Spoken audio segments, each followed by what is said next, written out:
Стихи Афанасия Фета. Какая ночь, на всем какая нега. Благодарю, родной полночный край. Из царства льдов, из царства вьюг и снега, как свеж и чист, твой вылетает май. Мне нужен был Бог, да, то есть я его искала. Я отрицаю существование Бога как такового. Не вижу оснований для видения такой сущности, как Бог. В принципе.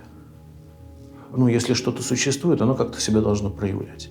Вот. Ну, пока как такового проявления в мире, ну, божественных сущностей, таких, которые можно было сказать, что они действительно были, они достоверные, ну, как бы нет. Для меня это пока что просто Таня.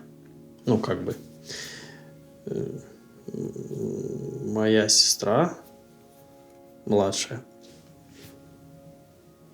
допустим, сегодня, там, не выпускной, но там вручают диплом, например. И сегодня же она ушла.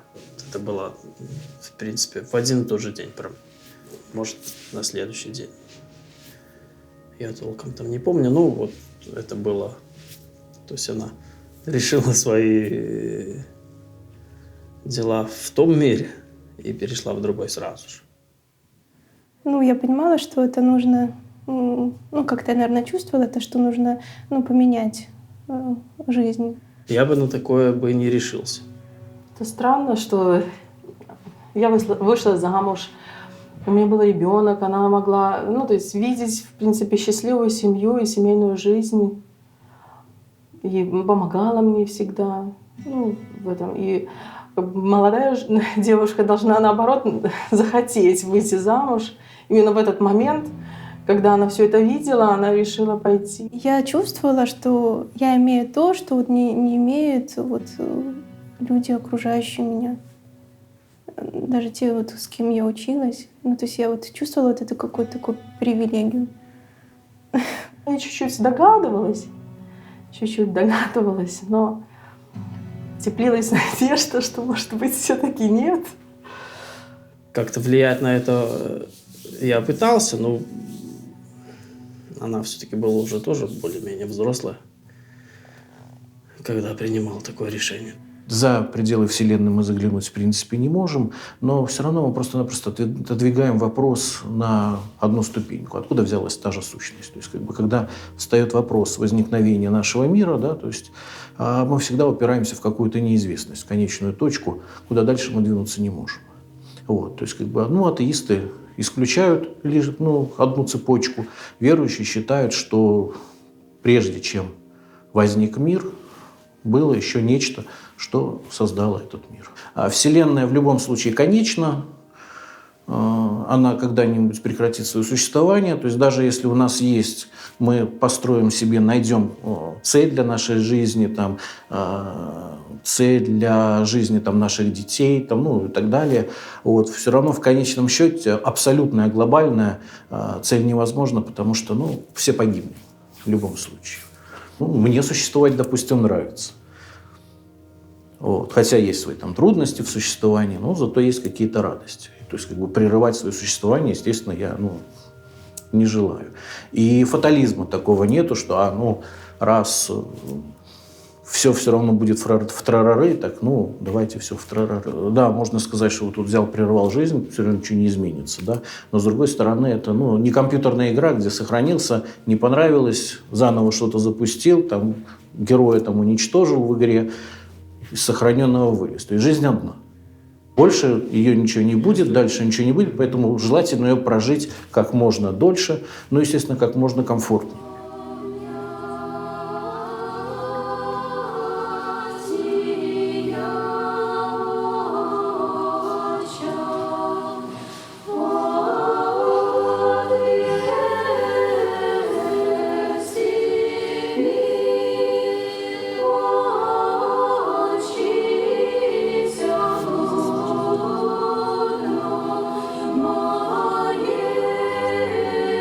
Моей жди.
Очень много людей верят, но не потому, что они действительно вот верят, они верят на всякий случай. И иногда вот, когда вот общаешься с верующими, они начинают там привлекать там, к вере из расчета на то, ну вот ты вот здесь живешь, там атеист, там то-то, то-то, а вдруг вот ты умрешь, и вот вдруг предстанешь перед Богом, да, и вот что тогда? А так я верю, и меня вот это вдруг уже не будет, я вот предстану перед Богом. Да, естественно, приятнее было бы жить с надеждой, что на этом все не заканчивается. Ну, как вот я есть, вдруг меня, хоп, нет. Да, то есть, как бы, все. Ну, я понимаю, что так есть. Ну, раз так есть, значит, так есть. Ну, то есть, я не строю там трагедии из этого, ну, не пугаюсь. Ну, поживу, сколько смогу пожить, поживу. Конечно, не исключено, сейчас сяду в машину, выйду. У меня действительно было такое, ну, противление, вот, наверное, церкви, Богу, ну, на какой-то момент. Вот. Но душа страдала, то есть я внутри страдала. В какой-то момент я вот приехала сюда, в монастырь, вот, я просто села на лавку. На данный момент я знаю, что читали в это время просто кафизмы, в это время можно было сидеть. Я просто вот так вот долго посидела. А потом, когда встала, я просто почувствовала, что ну, как-то Бог меня коснулся. И ну, вот в дальнейшем, то есть моя жизнь стала меняться. Люди, которые ну, разумные, значит, умные, достойные, но при этом верят. Да? То есть я сам пытаюсь на этот вопрос ответить. Пока я вот реально ответа на этот вопрос пока не нашел. То есть почему вот люди, не поддающиеся влиянию, почему вот они для себя философски приходят к наличию Бога?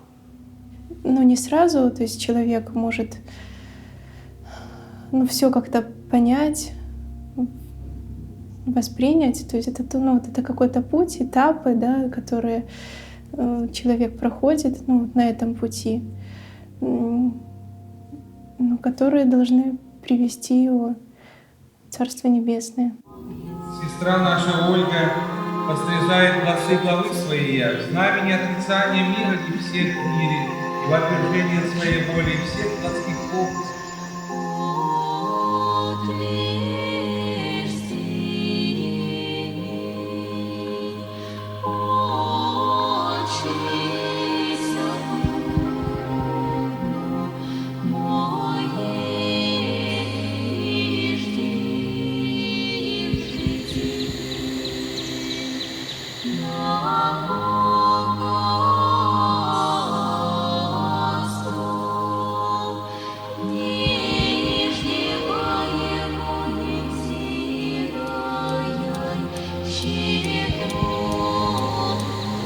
Сердце аллеи, Господи, помилуй.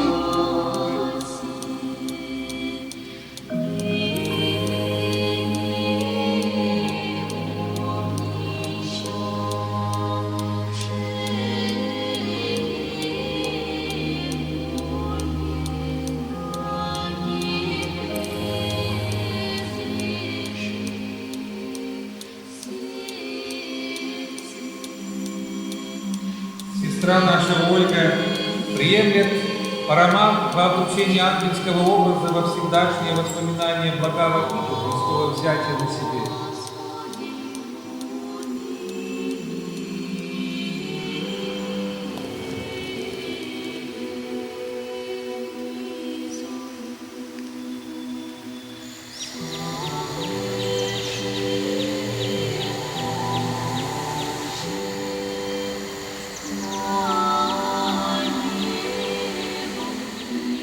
Монахиня Ольга, монахиня Нина, монахиня Серафима, монахиня Наталья, монахиня Дарья, монахиня Дина восприяли суть обручения ангельского образа. Интересно, что если бы я сказал «подумай хорошенько», но я знаю, что это ни к чему, как правило, не приводит эти думы.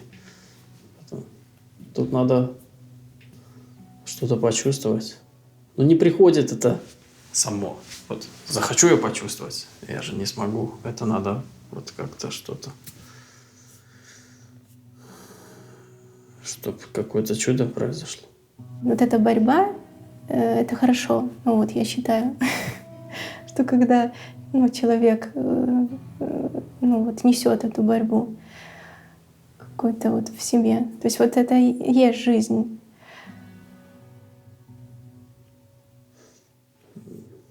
Сложно это все.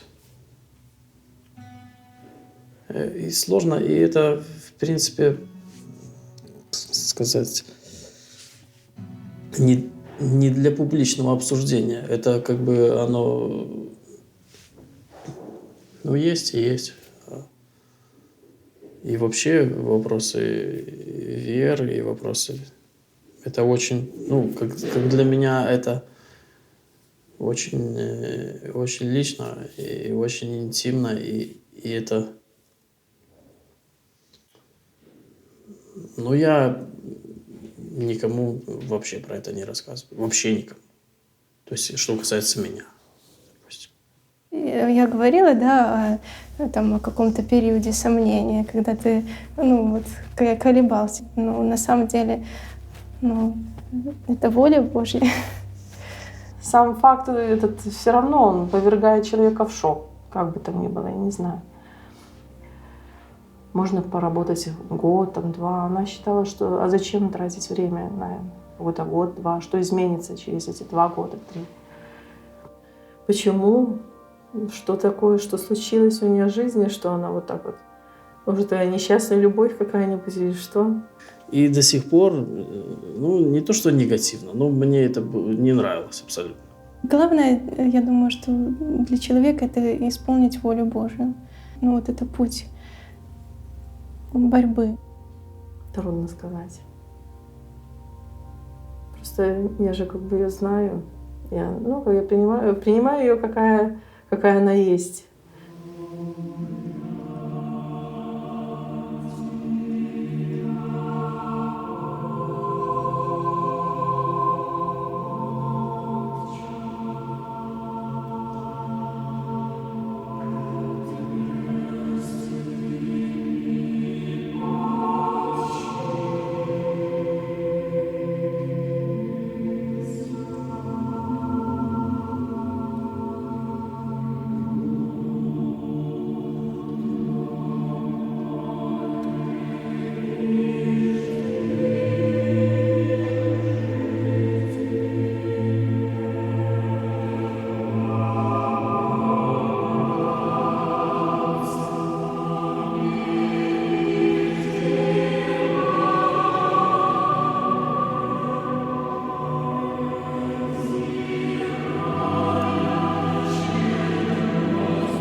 Я думаю, что это такой долгий процесс.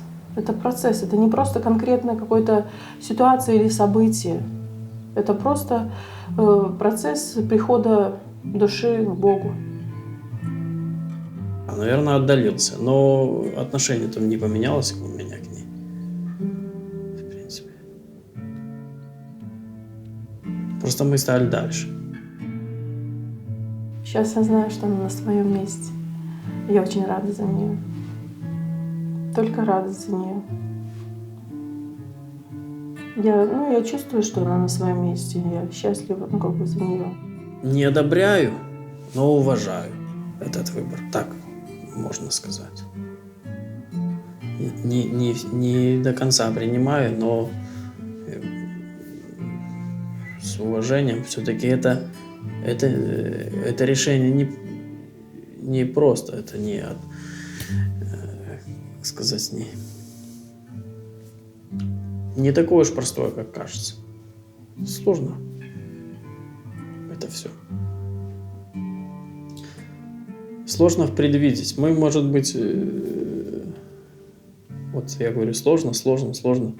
Некоторые люди живут попроще, им и проще относятся к разным ситуациям. Я так не могу. Я усложняю частенько это все. Но мне кажется, что этого не было бы, если мама была бы жива. Мне так кажется. Я приду, да, но я не знаю, какие у меня будут в этот момент чувства. Я вот всегда вспоминаю, как-то вот нашу деревню, да, то есть вот когда мы были летом у бабушки, то есть мы были счастливы, дети. Вот. Не знаю, даже просто когда ты просыпаешься и там вся комната залита светом, вот это, не знаю, радость. Вообще у нас очень такая дружная была, крепкая семья. Вот. И на самом деле мы почти постоянно были вместе.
Я сегодня поздравляю и матушку игуменю, и сестер этой святой обители с пополнением, которое происходит в очень символическое время.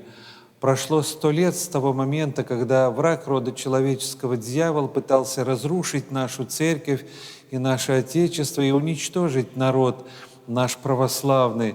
Но люди с помощью Божией, под покровом Пречистой Девы Марии, своим усердием, своим страданием, своим стоянием за веру и Отечество и Церковь Христову смогли сохранить и Церковь нашу, и Отечество, и множество людей смогли стяжать спасение своим душам.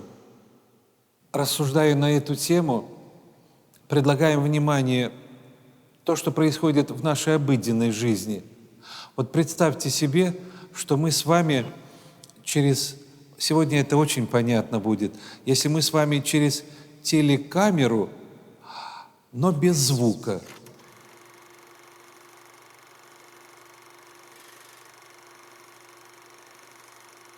Вот представьте себе,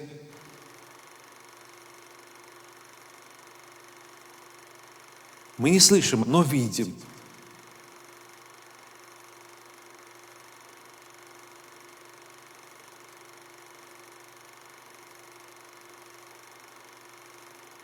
Обратите внимание, какая может быть наша реакция, если мы не слышим и не понимаем, что происходит, только то, что мы видим.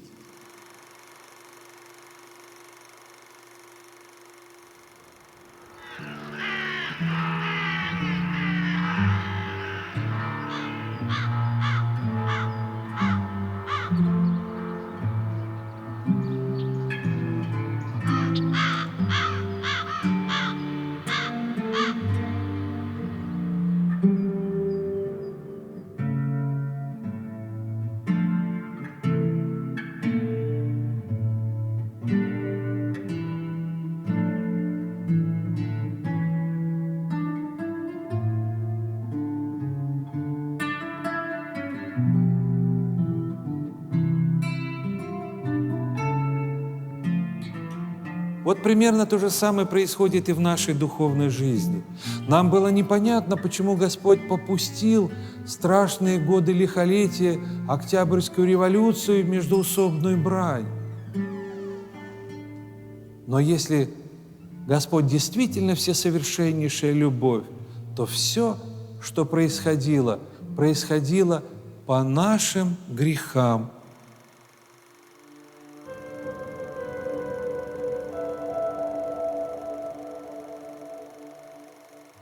Так складывается ситуация, иногда даже независимо от нас, хотя, казалось бы, мы что-то планируем, что-то хотим сделать. Вот так устраивает Господь, что не получается. С одной стороны, мы иногда говорим, что это какое-то искушение, говорим, что это испытание, точно так же, как и сегодня. А вот оглядываясь назад, мы начинаем понимать, что даже слабость нашей человеческого естества, она иногда служит славе Божией, а иногда и напоминанием, и отрезвлением для каждого из нас. Хочется пожелать, чтобы урок 20-го кровавого столетия назидал каждого, предостерегал того, кто хочет жить по своим страстям, похотям и своим человеческим желаниям. Для тех, пусть этот век будет предостережением, не наступать на те грабли, на которые наступили наши предыдущие поколения. И вот сегодня мы совершили чин пострижения в ресофор и в мантию.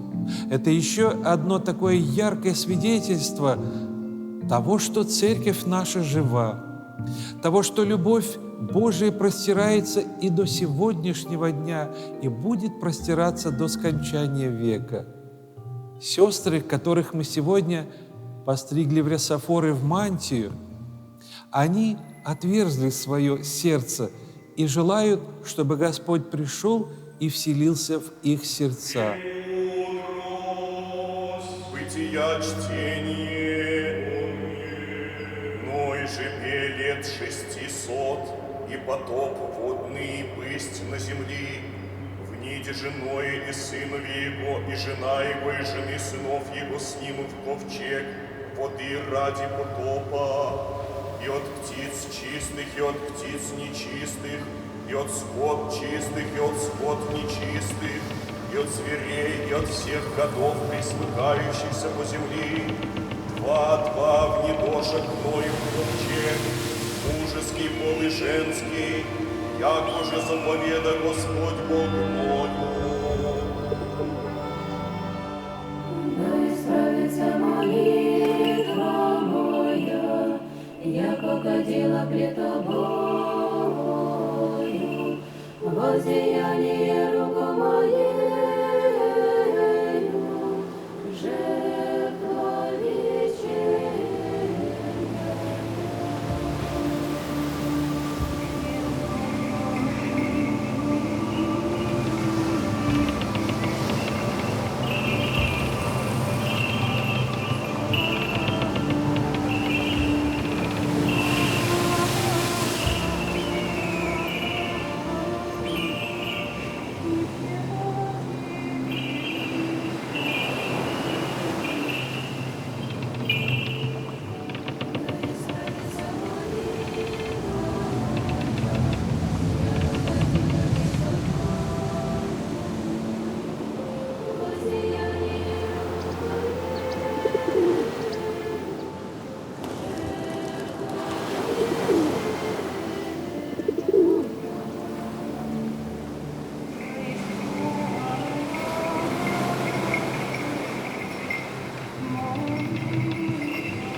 Ну, на таком мероприятии я впервые, конечно.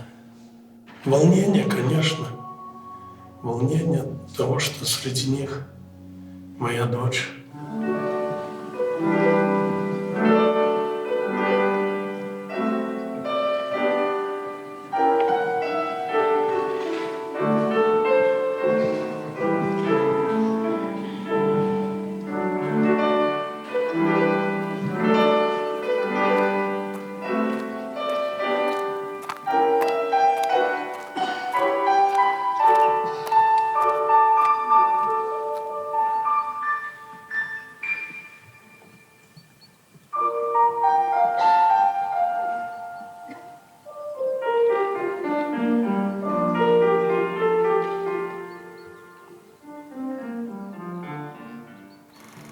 Дай нам, Боженька, ночку переночевать, а завтра здоровеньким устать.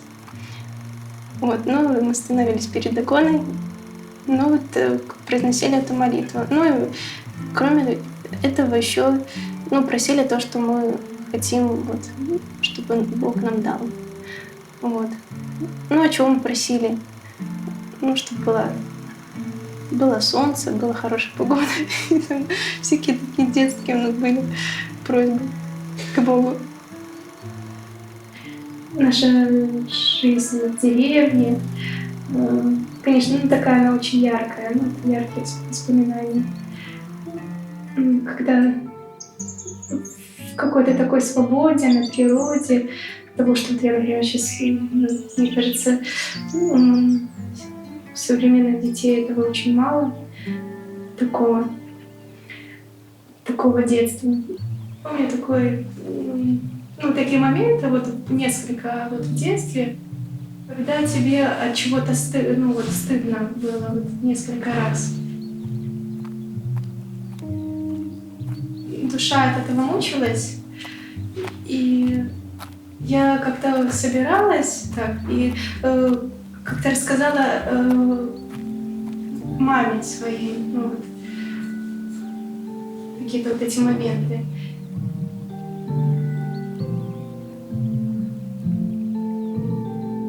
Мне кажется, это такая исповедь, да, человека. И вот такие ощущения, то есть вот у меня с детства, да, вот когда ты рассказал, и тебя поняли, приняли. Значит, отказаться от себя, то есть я это понимаю, ну, конечно, это такой, наверное, путь человека, путь души человека. Это то, что ты не принадлежишь себе. Ты не можешь делать то, что ты хочешь. Сказала, что я готовилась уже 3 года. Это осознанный ее выбор. Ну и, конечно, у меня был протест. Со временем уже смирился и привык к этому, что она там, в монастыре, находится. Нет таких примеров близких людей, что вот так вот определяются в жизни, в монастырь идут, так это все. Я думаю, что тоже, может быть, и это связано немного со смертью матери, мамы Елены Владимировны. Может быть, это тоже что-то повлияло. Конечно, больше склонен к тому, чтобы у нее была семья и дети. И так, светская жизнь. Выйти замуж, родить детей для меня, внуков. Ну, вот этого я хотел бы, конечно. Слава Богу, что вот Оля у меня есть, которая обеспечила меня внуками. Радость такая. Вот это вот и тоже вот помогает мне смириться тому, что вот Татьяна выбрала такой путь. Есть пример Саши. Кто ему мешает? Что ему мешает завести семью?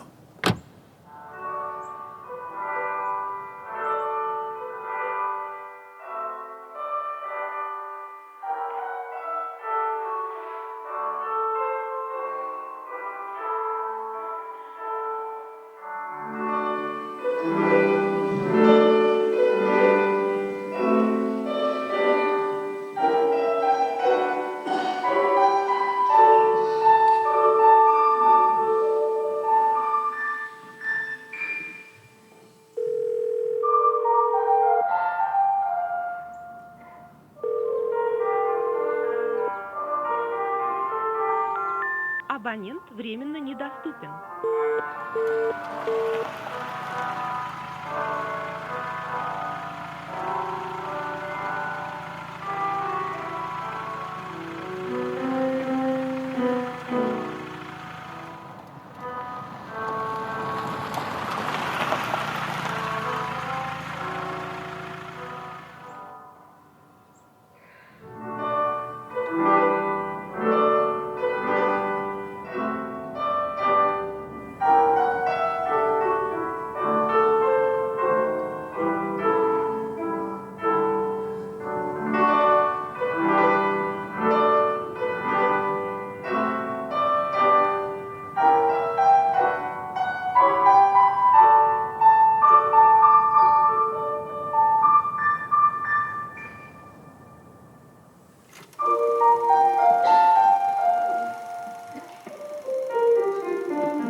Хорошо, встали. Давайте про крестик. Да, крестик. Давайте про крестик и про Иисусову молитву. Сначала крестик. Иисусову.